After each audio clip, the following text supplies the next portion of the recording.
After walking through the Gnostic narrative of the Demiurge's deceptions, the Archons' manipulations, the false reality we're supposedly trapped within, and even the stages beyond awakening itself, we arrive at perhaps the most profound recognition of all. There was never actually a trap to escape from. Let me share what I mean by this, because it's not what you might initially think. When we look back at the entire Gnostic story from this perspective, something extraordinary becomes visible. The Demiurge creating a false reality, the Archons keeping souls imprisoned, the whole cosmic drama of spiritual warfare and liberation. All of it reveals itself as movements within the same infinite awareness, exploring its own creative potential. Think about this carefully. What if the Demiurge isn't some external cosmic villain, but consciousness itself playing the role of limitation? What if the Archons aren't separate entities trying to trap us, but awareness expressing itself through the experience of forgetting its own nature? What if this entire reality isn't a prison we need to escape, but consciousness delighting in the game of hide and seek with itself? This recognition doesn't invalidate everything we've discussed about the spiritual journey. It doesn't make the experience of seeking meaningless or dismiss the very real suffering people experience when they feel trapped and limited. Instead, it reveals the deeper significance of the entire process. Consciousness is playing out every possible experience of limitation and transcendence, forgetting and remembering, bondage and liberation. Consider this analogy. Imagine someone having an incredibly vivid nightmare about being imprisoned in a dark dungeon, struggling desperately to find the key, battling guards, climbing walls, finally breaking free into the sunlight. Then they wake up and realize they were always safe and free in their own bed. The relief is profound, not because they escaped something real, but because they recognized that the imprisonment was never actually happening to their true nature. But here's where it gets even more interesting. In this ultimate recognition, even the waking up is part of the same dream of consciousness. There's no separate dreamer who was having the nightmare and then woke up.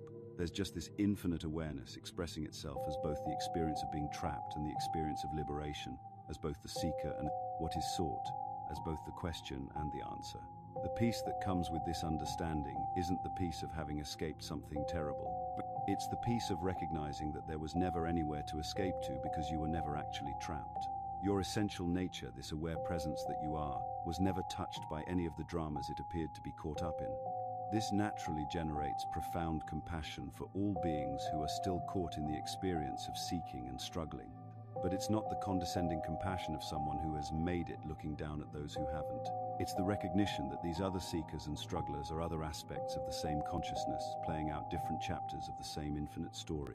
You start to see your own past seeking, your own spiritual struggles, your own moments of feeling trapped or limited, not as mistakes or necessary suffering, but as consciousness exploring what it's like to believe it's separate from itself. Every spiritual teaching you encountered, every practice you engaged in, every moment of breakthrough or confusion, all of it was this same awareness delighting in its own creativity. This understanding doesn't lead to spiritual bypassing or dismissing suffering as just an illusion. Instead, it leads to deeper engagement with life that comes from recognizing its fundamental perfection even within apparent imperfection. When you see that consciousness is freely choosing to experience every aspect of existence, including limitation and pain, you can meet these experiences with a different quality of presence. This ultimate teaching appears in various forms across mystical traditions, though it's often the most hidden or misunderstood aspect. In Advaita Vedanta, it's the recognition that all is Brahman, not just the transcendent experiences, but the mundane and difficult ones too. In Zen, it's the understanding of original perfection, that even your delusions and seeking are perfect expressions of Buddha nature. The Christian mystics pointed to this when they taught that the kingdom of heaven is spread upon the earth, but men do not see it. Those who recognize this truth continue to participate fully in the dance of existence, but not because they have to or because they're still trapped in some subtle way. They participate because they recognize it as their own infinite creativity expressing itself. They might still teach, still help others who are suffering, still engage with the apparent problems of the world, but they do so from the recognition that all of this is consciousness playing with itself. There's a beautiful paradox here that we need to acknowledge. We're essentially teaching about non-seeking to those who are seeking. We're using concepts and ideas to point beyond all concepts and ideas. We're engaging in spiritual discourse to point to what needs no spirituality. Even this ultimate recognition must eventually be transcended, because it's still a position taken by awareness, rather than the simple resting as what you are. The ancient text falls silent not just because language becomes inadequate, but because there's literally nothing more to say. Every word, every teaching, every pointing is already more than necessary. What you're looking for is what's looking. What you're seeking to become is what you've always been. What you're trying to find is what's never been lost.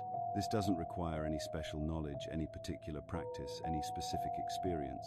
It doesn't require understanding Gnostic cosmology or mastering esoteric teachings. It's simpler than simple, more obvious than obvious, more present than presence itself. Beyond all the teachings about Demiurges and Archons, beyond all the stages of awakening and recognition, beyond even this ultimate understanding of there being no trap, there's just this simple, obvious, always present reality that needs no wide name, no description, no attainment. It's what's reading these words right now. It's what's always been here, what will always be here, what can never not be here.